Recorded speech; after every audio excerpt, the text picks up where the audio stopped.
Assalamualaikum warahmatullahi wabarakatuh. Alhamdulillahirabbil alamin. Wassalatu wassalamu ala asyrafil anbiya'i wal mursalin sayyidina Muhammad wa ala alihi wa sahbihi ajma'in. Rabbi shrah li sadri wa yassir li amri wahlul 'uqdatam min lisani yafqahu qawli. Amma ba'd. Jadi kita sama balik kitab kita ni, usul 99 usul dirayah hadis. Satu panduan mudah untuk mengesah hadis dhaif dan hadis maudhu'. Jilid pertama oleh Maulana Muhammad Asri bin Mak Yusuf. Kita masuk dalam usul yang ke-21, kaedah yang ke-1, panduan yang ke-21. Kita nak kenal hadis dhaif dan maudhu'. Usul yang ke-21, riwayat-riwayat yang menyatakan Nur Nabi Muhammad SAW sebagai makhluk yang pertama. Dan ia merupakan punca bagi kejadian seluruh alam semesta. Semuanya maudhu', palsu. Tak ada dhaif, semua palsu dah. Hak kata Nur Nabi Muhammad makhluk pertama, punca seluruh alam semesta, semuanya maudhu', semuanya palsu. Antara contoh yang didapat dikemukakan untuk usul ini ialah contoh pertama. Ini dipanjang sikit. Qala Ka'b bin Ahbar radhiyallahu anhu, lamma arada Allah khalaqal mawjudat wa khawdal ard wa rafa'as samawat qabdatan min nurihi wa qala laha kauni Muhammadin فصارت عمودا من نور وأشرق حتى انتهى إلى حجاب الظلمة فسجد وقال الحمد لله فقال الله تعالى لذلك خلقتك وسميتك محمدا منك أبدأ الخلق وأختم الرسول ثم إن الله تعالى قسم نوره على أربعة أقسام فخلق من الأول اللوح ومن الثاني القلم ثم قال الله تعالى اكتب فارتعد القلم ألف سنة من هيبة خطاب الله تعالى ثم قال وما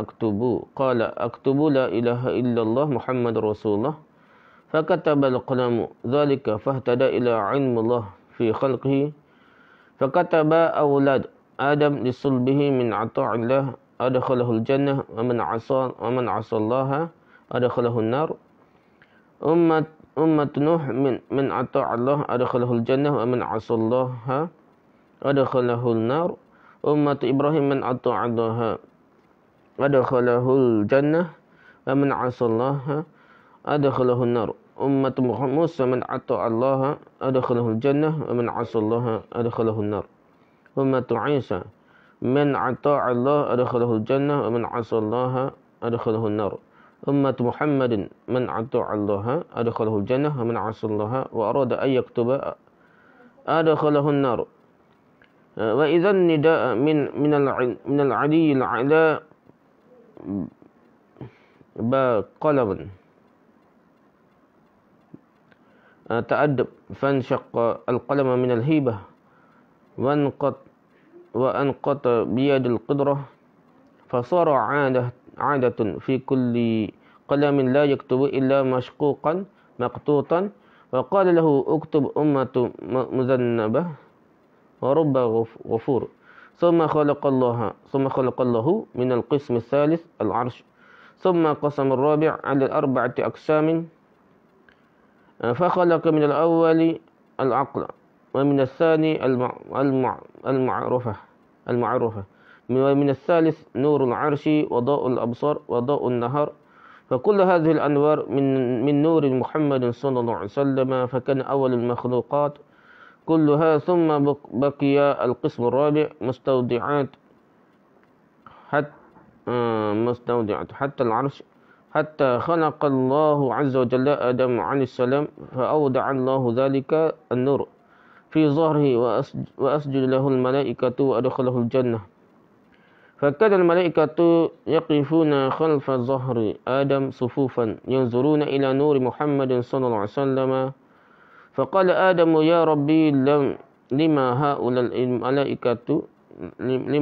الملائكة يقفون خلف ظهري صفوفا قال الله تعالى يا آدم ينظرون إلى النور حبيبي خاتم الرسول الذي أخرجه من ظهرك فقال آدم يا ربي اجعل هذا النور في مقدمي كي تستقبلني الملائكة فجعله سبحانه في جبهته فصارت الملائكة تقف قباله وجه آدم ثم إن آدم قال يا ربي اجعل هذا النور في موضع أراه فجعله في سبابته فكان آدم ينظر إلى حسن ذلك النور فيزداد حسنا وبها كان آدم يسمع له تسبيحا عظيما ثم انتقل منه إلى حواء فكان آدم يراه في وجهها كالشمس المضيئة ثم وضعت أول المرسلين من نبي آدم شيء ثم وضعت أول المرسلين من نبي آدم شيئا ففقد ذلك النور من وجهها ونتقل إلى شيث فأخذ عليه آدم العهد ألا يضع هذا النور إلا قل مطهرة من النساء ثم لم يزل النور ينتقل من كريم إلى كريم ومن طاهرة إلى طاهرة إلى أن وصل إلى صلب عبد الله بن عبد المطلب ثم أخرجه صلى الله عليه وسلم إلى الدنيا فجعله سيد المرسلين وخاتم النبيين ورحمة للعالمين وقائد غر المحجلين. Habis dah, sekat itulah hadis dah. Okey, terjemahannya. Bermaksud kata Ka'ab al-Ahbar, bila Allah hendak menjadikan sekalian mawjudat dengan merendahkan bumi dan meninggikan langit-langit, maka dia menggenggam satu genggaman daripada nurnya. Dia pun berkata kepada segenggam nurnya itu, jadilah engkau Muhammad. Maka ia pun menjadi setiang daripada nur yang berkilau-kilau sampai kepada hijab kegelapan. Lalu nur itu pun bersujud seraya berkata, segala puji bagi Allah. Maka Allah berfirman, untuk itulah aku ciptakan engkau dan aku namakan engkau Muhammad. Daripada mula aku memulakan kejadian makhluk ini dan dengan mula aku menyudahi rasul-rasul. Kemudian sesungguhnya Allah membahagikan nurnya, cahayanya itulah, kepada 4 bahagian pula. Daripada bahagian pertama dijadikan lahul mahfuz. Daripada yang kedua dijadikan qalam. Kemudian Allah berfirman kepada qalam, tulislah. Maka menggeletarlah qalam itu selama 1000 tahun. Justru hebatnya perintah Allah kepadanya. Getar sahaja. Kemudian kalau berkata, apakah yang perlu kutulis? Allah berfirman, tulislah la ilaha illallah Muhammadur Rasulullah. Maka qalam itu pun menulislah apa yang diperintahkan dan setelah itu ia mengikuti ilmu Allah yang menulis berhubung dengan makhluknya. Qalam menulis, wahai anak-anak Adam daripada sulbinya, siapa yang taat kepada Allah akan dimasukkannya ke dalam syurga. Dan sesiapa yang derhaka kepada Allah akan dimasukkannya ke dalam neraka. Wahai umat Nuh, sesiapa yang taat kepada Allah akan dimasukkannya ke dalam syurga. Dan siapa yang derhaka akan dimasukkannya ke dalam neraka. Wahai umat Ibrahim, siapa yang taat kepada Allah akan dimasukkannya ke dalam syurga. Dan siapa yang derhaka akan dimasukkannya ke dalam neraka. Wahai umat Musa, siapa yang taat kepada Allah akan dimasukkannya ke dalam syurga. Dan siapa yang derhaka akan dimasukkannya ke dalam neraka. Wahai umat Muhammad, siapa yang taat kepada Allah akan dimasukkannya ke dalam syurga dan siapa yang derhaka kepada Allah. Dan seterusnya dah. Qalam sudah hampir menulis akan dimasukkannya ke dalam neraka. Tiba-tiba terdengar seruan daripada Tuhan yang Maha Tinggi. Berhenti dah. Umat Muhammad ni berhenti. Siapa yang derhaka kepada Allah berhenti. Tak ada nak ayat itu masuk neraka dah. Wahai qalam, beradablah, maka pecahlah qalam itu kerana kehebatan Allah dan tertulislah noktah dengan tangan kudrat. Kerana itulah pada kebiasaannya setiap qalam tidak menulis melainkan dalam keadaan terpecah-pecah dan berbintik-bintik. Dan Tuhan pun berkata kepadanya, tulislah umat yang berdosa dan Tuhan yang pengampunan. Kemudian daripada bahagian ketiga Nur Muhammad itu Allah menjadikan arash. Bahagian keempat pula dibahagi kepada 4 bahagian. Yang pertama daripadanya dijadikan akal. Dan yang kedua dijadikan ma'rifah. Dan yang ketiga dijadikan nur arash. Cahaya penglihatan dan cahaya siang. Nur-nur ini semuanya adalah daripada Nur Muhammad. Oleh itu Nur Muhammad adalah makhluk yang terawal dari segala-galanya yang dijadikan Tuhan. Sementara bahagian yang keempat daripada 4 bahagian itu pula disimpan di bawah arash. Sehingga Allah Azza wa Jalla menjadikan Adam. Dan diperintahkan malaikat supaya bersujud kepadanya. Adam dimasukkan dalam syurga. Ketika itu malaikat berdiri di bahagian belakang Adam bersaf-saf. Mereka memandang kepada Nur Muhammad lalu berkatalah Adam, wahai Tuhan, kenapakah malaikat ini berdiri di belakangku bersaf-saf? Allah berkata, wahai Adam, mereka memandang kepada Nur kekasihku Muhammad, penyudah sekalian Rasul yang akan aku keluarkan daripada belakangmu. Berkatalah Adam, wahai Tuhan, letakkanlah nur itu di sebelah hadapanku supaya malaikat menghadapku. Maka Allah pun meletakkannya di dahinya. Pada ketika itu, para malaikat pun berdiri menghadap wajah Adam. Lalu Adam pun berkata, wahai Tuhan, letakkanlah nur ini di satu tempat yang dapat aku melihatnya. Maka Allah pun meletakkan nur Muhammad itu di jari telunjuknya. Adam melihat kepada kecantikan nur itu. Maka bertambah-tambahlah kecantikan dan serinya. Adam mendengar nur itu bertasbih dengan tasbih yang agung. Kemudian nur itu berpindah daripada Adam kepada Hawa. Adam melihat nur itu pada wajah Hawa bagi matahari yang bersinar-sinar. Kemudian Hawa melahirkan Rasul yang mula-mula daripada anak Adam, iaitu Syed. Maka hilanglah nur itu daripada wajah Hawa, berpindah pula lah ia kepada Syed. Adam berjanji kepada Syed agar tidak diletakkan nur itu melainkan pada perempuan-perempuan yang suci. Kemudian teruslah berpindah-pindahlah nur itu daripada seorang lelaki mulia kepada seorang lelaki yang mulia yang lain, dan daripada seorang perempuan yang suci kepada seorang perempuan yang suci yang lain, hinggalah ia sampai kepada sulbi Abdullah bin Abdul Muttalib. Kemudian Allah mengeluarkannya ke dunia dan dijadikannya penghulu sekalian Rasul dan penyudah sekalian Nabi. Dijadikannya rahmat kepada sekalian alam dan pemimpin kepada orang-orang yang bertuah. Itulah hadis yang panjang. Ini ada 3 lagi hadis. Satu kita baca perbahasan terpanjangnya sikit. Okey, contoh kedua, tersebut dalam hadis bahawasanya Allah telah menjadikan satu pokok yang mempunyai 4 dahan. Pokok itu dinamakan Syajaratul Muttaqin. Di dalam setengah riwayat tersebut Syajaratul Yaqin. Kemudian dia menjadikan Nur Muhammad dalam hijab daripada permata yang sangat putih, seperti rupa bentuk merak. Bau merak. Dan diletakkan burung merak itu di atas pokok itu tadi. Maka bertasbihlah nur itu di atas pokok tadi selama 70,000 tahun. Setelah itu Allah menjadikan cermin malu. Diletakkanlah cermin itu di hadapan dengannya, berhadapan dengannya. Bila burung merak itu menilik dirinya dalam cermin itu, dilihatnya rupanya yang sangat cantik dan sangat elok. Maka malulah ia kepada Allah Ta'ala lalu berpeluh. Dan bertitiklah daripadanya 6 titik peluh. Daripada titik yang pertama, Allah jadikan roh Abu Bakar radhiyallahu, dan daripada titik yang kedua, jadikan roh Umar radhiyallahu. Daripada titik yang ketiga, dijadikan roh Uthman radhiyallahu. Dan daripada titik yang keempat, dijadikan roh Ali radhiyallahu. Daripada titik yang kelima, dijadikan pokok bunga rus. Dan daripada titik yang keenam, dijadikan padi.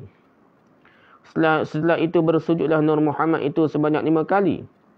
5 kali sujud itu merupakan fardu yang ditentukan oleh Allah SWT berupa sembahyang 5 waktu ke atas Nabi Muhammad dan ke atas umatnya.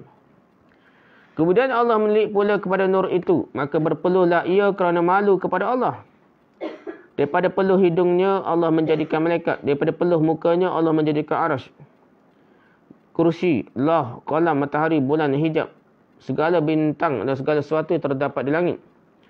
Dari peluh dadanya Allah menjadikan sekalian nur Rasul, sekalian ulama, syuhada dan salihin. Daripada peluh belakangnya Allah menjadikan Baitul Ma'mur, Kaabah, Baitul Maqdis dan segala tapak masjid dunia ini. Daripada peluh dua keningnya itu Allah menjadikan umat Nabi Muhammad, daripada sekalian mukmin lelaki dan perempuan. Daripada peluh 2 telinganya Allah menjadikan segala roh Yahudi, Nasrani, Majusi. Dan seumpamanya daripada mulhid, kafir dan munafiqin. Daripada peluh kedua kakinya Allah menjadikan segala bumi daripada masyrik dan maghrib dan segala apa yang ada dalamnya. Kemudian Allah berfirman kepada Nur, perhatikanlah di sebelah hadapanmu wahai Nur Muhammad. Apabila ia memerhatikan, tiba-tiba ia melihat di sebelah hadapan dan belakangnya dan di sebelah kanan dan kirinya nur semata-mata. Nur-nur itu adalah Abu Bakar, Umar, Uthman dan Ali. Nur-nur itu kemudiannya bertasbih selama 70,000 tahun. Kemudian Allah menjadikan nur para Nabi daripada Nur Muhammad. Allah menilik kepada Nur Muhammad, maka dijadikannya daripada nur itu roh-roh mereka itu. Yakni dijadikan roh sekalian Nabi itu daripada peluh Nur Muhammad SAW. Daripada peluh roh-roh para Nabi itu jadikan roh-roh umat mereka. Dan jadikan roh orang mukmin dari kalangan umat Muhammad daripada peluh Nabi Muhammad. Maka mengucaplah sekalian mereka la ilaha illallah Muhammadur Rasulullah. Kemudian Allah menjadikan qandil. Qandil ni cerik dah. Daripada akik yang merah. Daripada luarnya dapat dilihat daripada dalamnya. Kemudian Allah menjadikan rupa Muhammad itu seperti rupanya dalam dunia ini. Dan diletakkan dalam qandil itu. Cerik itulah. Maka berdirilah ia dalam qandil itu seperti berdirinya dalam sembahyang. Dan ruh para Nabi dan lain mengelilingi kandil Nur Muhammad itu. Mereka semua bertasbih dan bertahlil selama 100,000 tahun. Kemudian Allah merintahkan supaya tiap-tiap roh itu menilik Nur Muhammad itu. Ada di antaranya melihat kepalanya, maka jadilah ia khalifah dan sultan. Antara sekali makhluk. Di antara mereka ada melihat dahinya, maka jadilah ia pemerintah yang adil. Di antaranya ada melihat dua matanya, maka jadilah ia hafiz bagi kalam Allah. Di antara mereka ada melihat dua keningnya, maka jadilah ia pelukis. Di antara mereka ada melihat dua telinganya, maka jadilah ia orang yang mendengar dan patuh. Di antara mereka ada melihat dua pipinya, maka jadilah ia orang yang berbuat baik dan berakal. Di antara mereka ada yang melihat dua bibir mulutnya, maka jadilah ia pembesar-pembesar di sisi raja. Di antara mereka ada yang melihat hidungnya, maka jadilah ia pujangga, doktor dan penjual wangi-wangian. Di antara mereka ada yang melihat mulutnya, maka jadilah ia orang yang berkuasa. Di antara mereka ada yang melihat kakinya, maka jadilah ia orang rupawan sama ada lelaki atau perempuan. Di antara mereka ada yang melihat akal lidahnya, maka jadilah ia utusan raja-raja. Di antara mereka ada yang melihat halkumnya, maka jadilah ia penasihat dan muazzin, tukang azan atau tukang bang. Di antara mereka ada yang melihat janggutnya, maka jadilah ia orang yang berjuang fi sabilillah. Di antara mereka ada orang melihat tengkuknya, maka jadilah ia saudagar. Di antara mereka ada yang melihat dua lengannya, maka jadilah ia orang yang pandai bermain kuda dan pedang. Di antara mereka ada yang melihat lengan kanannya, maka jadilah ia tukang berbekam. Di antara mereka ada yang melihat lengan kirinya, maka jadilah ia orang yang jahil. Di antara mereka ada yang melihat tapak tangan kanannya, maka jadilah ia penjual emas dan perak dan tukang sukat. Di antara mereka ada yang melihat tangan kirinya, maka jadilah ia orang yang pandai menyukat. Di antara mereka ada yang melihat dua tangannya, maka jadilah ia orang yang pemurah dan terpuji. Di antara mereka ada yang melihat belakang tapak tangannya yang kiri, maka jadilah ia orang yang bakhil. Di antara mereka ada yang melihat belakang tapak kanannya yang kanan, maka jadilah ia tukang masak. Di antara mereka ada yang melihat ruas-ruas anak jari yang kiri, maka jadilah ia juru tulis. Di antara mereka ada yang melihat anak-anak jari yang kiri, maka jadilah ia tukang jahit. Di antara mereka ada yang melihat segala anak-anak jari yang kiri, maka jadilah ia tukang besi. Di antara mereka ada yang melihat dadanya, maka jadilah ia seorang alim, mulia dan mujtahid. Di antara mereka ada yang melihat belakangnya, maka jadilah ia orang tawaduk dan taat mengikut syarak. Di antara mereka ada yang melihat dua lambungnya, maka jadilah ia orang yang berperang fi sabilillah. Di antara mereka ada yang melihat perutnya, maka jadilah ia orang bersifat qanaah dan zahid. Di antara mereka yang melihat dua lututnya, maka jadilah ia orang yang rukuk dan orang yang sujud. Di antara mereka yang ada melihat dua kakinya, maka jadilah ia orang yang pandai berburu. Di antara mereka ada yang melihat dua tapak kakinya, maka jadilah ia orang yang suka berjalan. Di antara mereka ada yang melihat bayang-bayangnya, maka jadilah ia penyanyi dan pemain gendang. Di antara mereka ada yang tidak ada melihat sesuatu daripadanya, maka jadilah ia Yahudi dan Nasrani atau kafir atau musyrik atau majusi. Di antara mereka ada yang tiada langsung melihatnya, maka jadilah ia orang yang mendakwa ketuhanan seperti Fir'aun dan lainnya daripada orang kafir. Ni hadis palsu ni. Cerita ni nak pelik-pelik ni. Masalah ada kitab Jawi kita dah. Kitab kuning kita ada dah. Okey, contoh ketiga dah.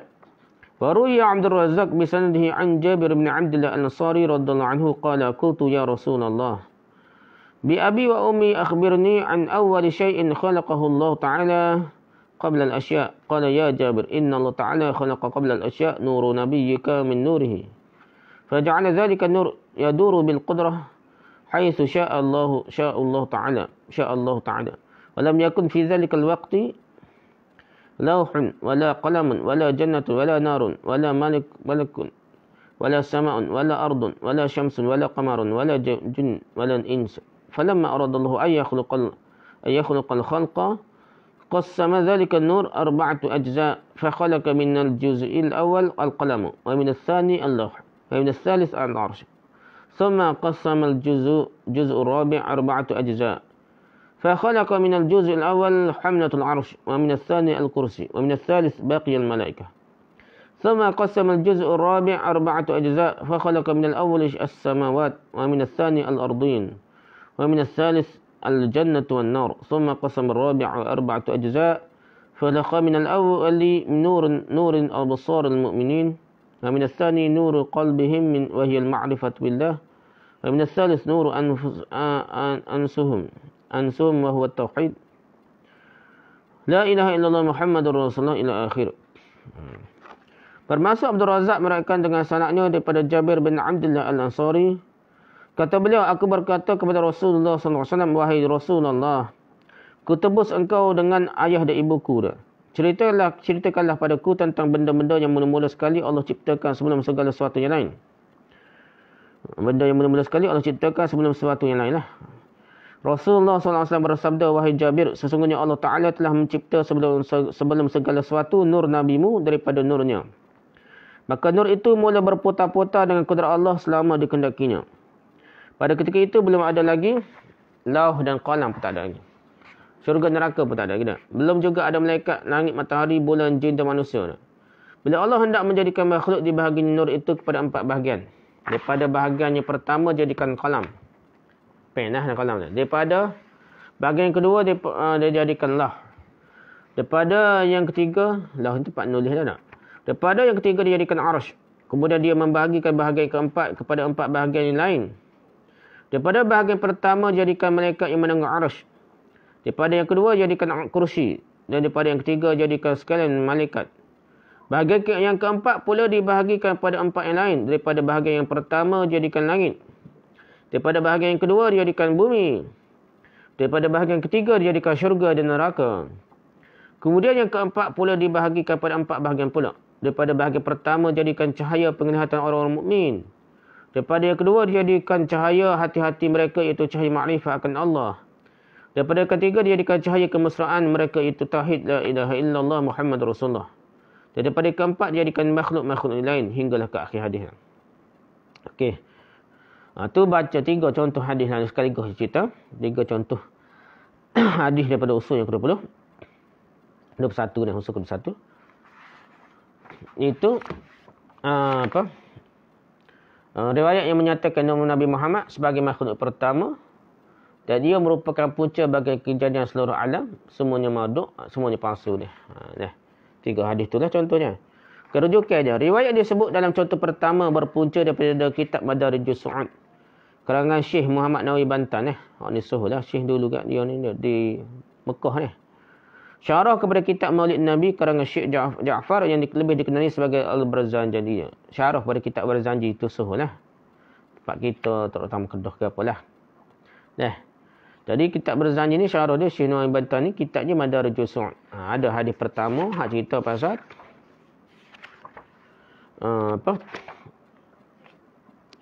daripada akad Ka'bah lah 1000 tahun ke apa dah. Nuh al-Arsh.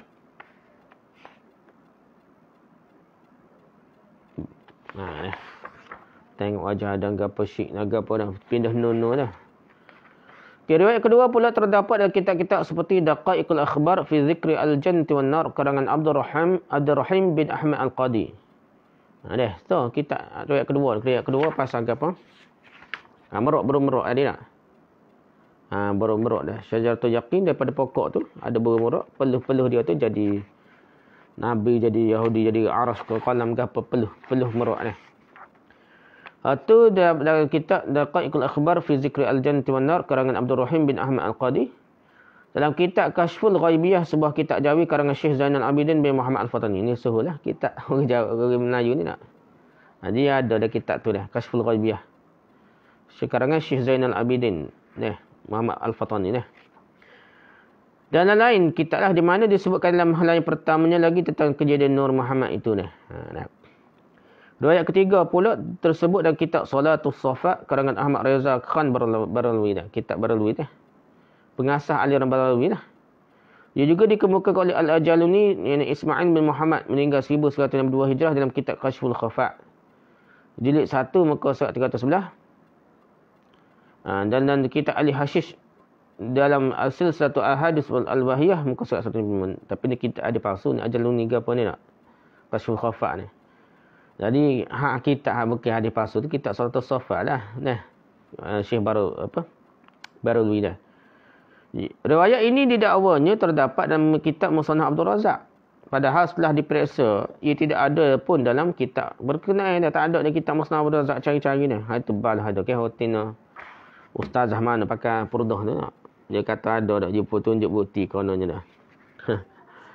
Padahalnya ulama hak dia kata sokong pun habis semua kata tu palsu juga. Tak betul lah kita pada kitab tu. Al-Qastalani meninggal 923 Hijrah adalah antara tokoh terdahulu telah mengaitkan riwayat ini dengan Abdul Razak. Ya sebenarnya ada tokoh terdahulu dia kata Abdul Razak. Lihat Al-Mawahib Al-Laduniyah jilid 1 muka 48. Tapi Rocik tak jumpa. Setakat ia tidak terdapat dalam mana-mana kitab Abdul Razak pun nak cari pencari tak jumpa. Baik dalam Musnad Abdul Razak atau Penjami' Abdul Razak atau Tafsir Abdul Razak, semuanya tak jumpa hadis riwayat ni. Kata yang mula-mula cipta tu Nur Muhammad lah. Berpindah-pindah Nur Muhammad lah. Okey, komentar lah. Pertama, hadis-hadis berhubung dengan Nur Muhammad sebagai sesuatu yang mula-mula sekali diciptakan oleh Allah. Dan ia merupakan punca bagi kejadian alam semesta ini. Tidak ada satu pun yang sahih. Bahkan tidak ada satu pun yang daif. Yang lemah. Semuanya adalah maudhu' dan palsu. Semuanya palsu.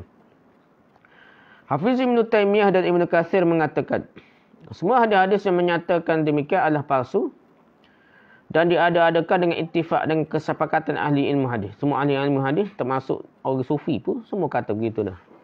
Bahkan termasuk dia kata tokoh sufi yang kuat dalam Ibn Taymiyah ni juga dah. Syekh apa? Tak ingat dah. Morocco Maghribi nah. Jadi dia pun semua dia kata palsu juga dia. Pasal dia sepakat ulama-ulama ahli hadis, tak kira lah tokoh tu terpengaruh dengan sufi pun, dia tak kata hadis ni palsu dia. Lihat dalam Abdul Hayy Luqnawi dan Al-Athar Al-Marfu'ah muka surat 42 hingga 43. Demikian juga kata Abdul Hasan Ali bin Muhammad Al-Kinani dan Imam Az-Zahabi. Lihat Tanzihus Syariah Al-Marfu'ah. Begitu juga dalam Imam Suyuti dan Al-Lahawi Al-Fatawi jilid 1 muka 325 mengatakan hadis ini tidak sabit dia. Poin kedua, komentar kedua. Riwayat-riwayat tentang Nur Muhammad sebagai kejadian yang pertama diciptakan bertentangan dengan hadis-hadis yang sahih yang menyatakan Arash dan Qalam sebagai kejadian yang pertama. Bukan Nur Muhammad, Arash dan Qalam sebagai kejadian yang pertama hadis sahih. Muslim dengan isnadnya meriwayatkan bahawa Rasulullah SAW bersabda, sesungguhnya Allah telah menulis takdir segala makhluk sebelum dia menciptakan langit dan bumi selama 50,000 tahun. Ketika itu arasnya telah pun berada di atas air. Itulah. Ada dah. Di sini menunjukkan yang mula-mula diciptakan oleh Allah ialah arash. Nabi SAW bersabda, sesungguhnya perkara yang mula-mula sekali dicipta oleh Allah ialah qalam. Maka Allah berfirman kepadanya, tulislah. Dia pun berkata, wahai Tuhan, apakah yang perlu saya tulis? Allah SWT firman, tulislah takdir segala sesuatu sehingga kiamat. Hadis riwayat Tirmizi, Abu Daud, Abu Ya'la, Hakim, Baihaqi dan lain. Jadi, qalam dah. Komentar ketiga, kejadian manusia bukanlah dari nur seperti kejadian malaikat, tetapi ia dijadikan dari tanah. Poin utamanya, poin bertentangan dengan Quran Nur Muhammad ni, manusia ni memang Allah jadikan daripada tanah, bukan daripada nur, daripada cahaya. Hak jadi cahaya ni malaikat. Bertentangan dengan Quran lah. Hadis Nur Muhammad ni. Allah Ta'ala firman, huwallazi khalaqakum min turabin thumma min nutfatin thumma min 'alaqatin thumma yukhrijukum tifla. Thumma litablughu ashuddakum thumma litakunu syukha wa minkum man yutawaffa min qabl wa litablughu ajalan musamman wa la'allakum ta'qilun. Bermaksud dialah yang menciptakan kamu dari tanah, kemudian dari tetes mani. Sesudah itu dari segumpal darah. Kemudian dilahirkannya kamu sebagai seorang anak. Kemudian kamu dibiarkan hidup supaya kamu sampai kepada masa dewasa. Kemudian dibiarkan kamu hidup lagi sampai tua. Di antara kamu ada yang diwafatkan sebelum itu. Kami perbuat yang demikian supaya kamu sampai kepada ajal yang ditentukan dan supaya kamu memahaminya. Surah Ghafir ayat ke-67. Jadi sini cerita manusia daripada tanah, daripada status mani dan seterusnya lah. Sampai ketua ke diri dia. Allah juga berfirman, Bismillahirrahmanirrahim. Qul innama ana basyarum mislukum yuha ilayya annama ilahukum ilahu wahid. Faman kana yarju liqa'a rabbih falyamal 'amalan salihan wa la yushrik bi'ibadati rabbih ahada. Bermaksud katakanlah wahai Muhammad, sungguhnya aku hanyalah seorang manusia seperti kamu. Diwahyukan kepadaku bahawa Tuhan kamu hanyalah Tuhan yang satu. Oleh itu, siapa yang percaya dan berharap akan pertemuan dengan Tuhannya, hendaklah dia mengerjakan amal soleh. Dan janganlah dia mempersekutukan sesiapa pun dalam ibadatnya kepada Tuhannya. Surah Al-Kahfi ayat 110. Poin dia, manusia biasa Nabi dah. Tak ada cerita daripada Nur. Komentar keempat. Ada beberapa hadis sahih yang menyatakan Nabi SAW berdoa meminta Allah supaya Allah menjadikannya nur. Bermaksud, ya Allah jadikanlah aku nur. Apa artinya Nabi meminta supaya dijadikan cahaya? Kalau baginda sememangnya berasal dari cahaya dah. Tak payah minta, memang cahaya dah. Poin kelima, komentar kelima. Hadis tentang Nur Muhammad merupakan rekaan orang-orang Syiah. Sebagaimana dapat dilihat dengan jelas dalam kitab mereka. Kalau kita tengok sumbernya, akan jumpa, termasuk kata Abdul Razak tu tak jumpa. Tapi jumpa dari kitab Syiah ni. Semua cerita Nur Muhammad ni bermula dari kitab Syiah. Bukan kitab Ahli Sunnah. Sufi-sufi yang terpengaruh dengan Nur Muhammad ni, tokoh-tokoh sufi ke apa-apa sebenarnya terpengaruh dengan Syiah sebenarnya. Komentar ke-6. Hadis tentang Nur Muhammad adalah direka-reka untuk meratakan jalan kepada konsep Nur Panjatan. Nur Panjatan ni hak simbol 5 dah. Ada tuduh-tuduh Madani simbol 5 dah.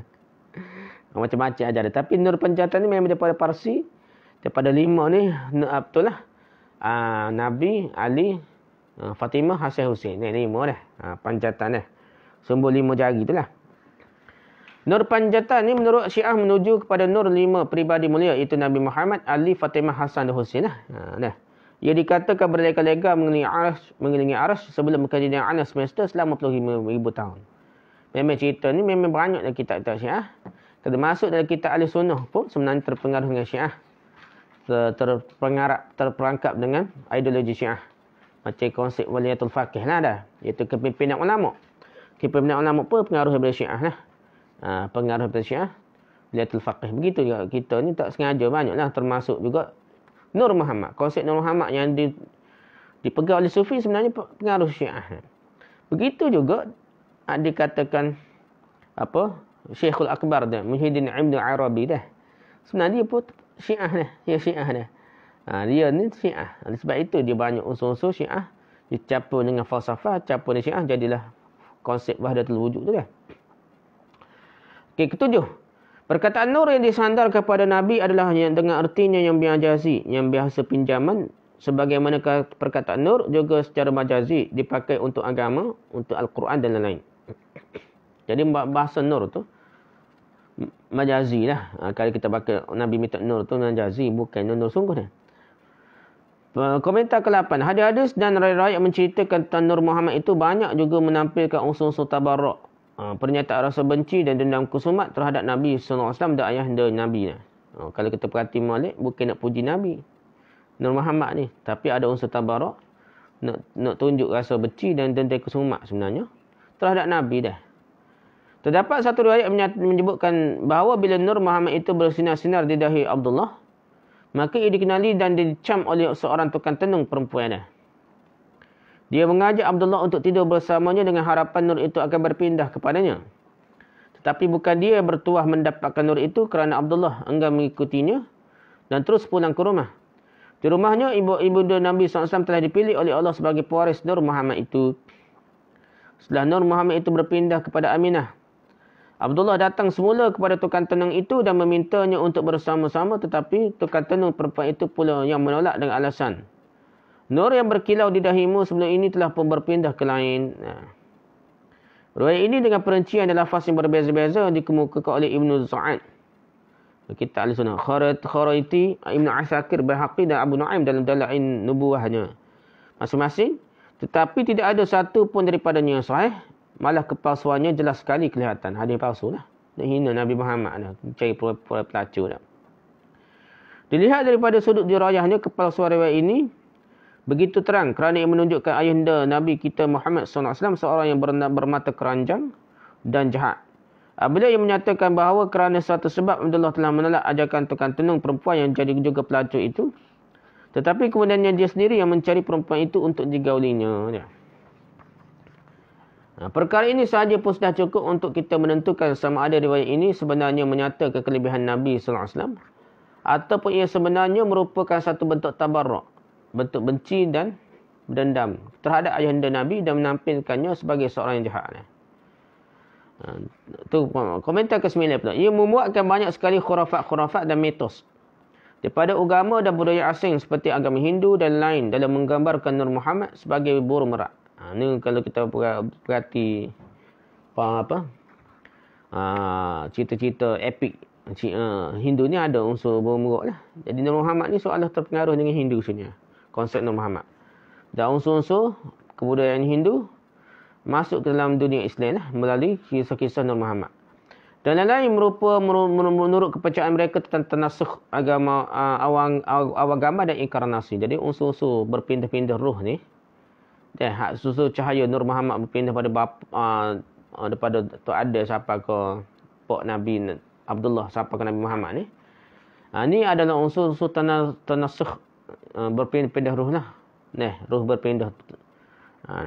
Tanasuh agama dan inkarnasi adalah kepercayaan bahawa jiwa, nyawa manusia atau hidupan lain berpindah-pindah daripada satu jisim kepada satu jisim lain secara berterusan setelah kematiannya. Kepercayaan ini berpunca daripada ajaran agama Buddha, Hindu dan beberapa agama lain terdapat di dunia ini. Sebabnya tak percaya akhirat, ia akan percaya pada inkarnasi.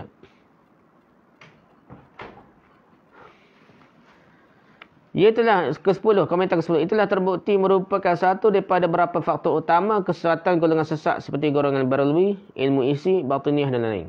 Ilmu, kita kata sihat, ajaran sihat Nabi Muhammad tu Tuhan tu Nabi Muhammad tu Allah, Allah tu Nabi Muhammad tu. Ajaran ni lah, start daripada Nur Muhammad ni lah. Baralwi pula dia. Baralwi ni bukan main-main dah, bukan kita. Ya ada kitab tafsir berpuluh-puluh jilid tu, ulama dia sekarang dah. Syarah Sahih Bukhari pun sekarang. Bila-bila gitu sesat barat juga dah untuk semua Nabi Muhammad. Oleh demikian, tidaklah wajar Nabi Muhammad itu ditonjolkan sebagai suatu keistimewaan Nabi Muhammad. Malah sebaliknya, kita umat Islam semestinya menganggapnya sebagai suatu penghinaan terhadap Nabi kita sebenarnya. Jadi banyak tokoh-tokoh Sufi ni pertahankan hadis Nur Muhammad lah, pertahan ajaran Nur Muhammad lah.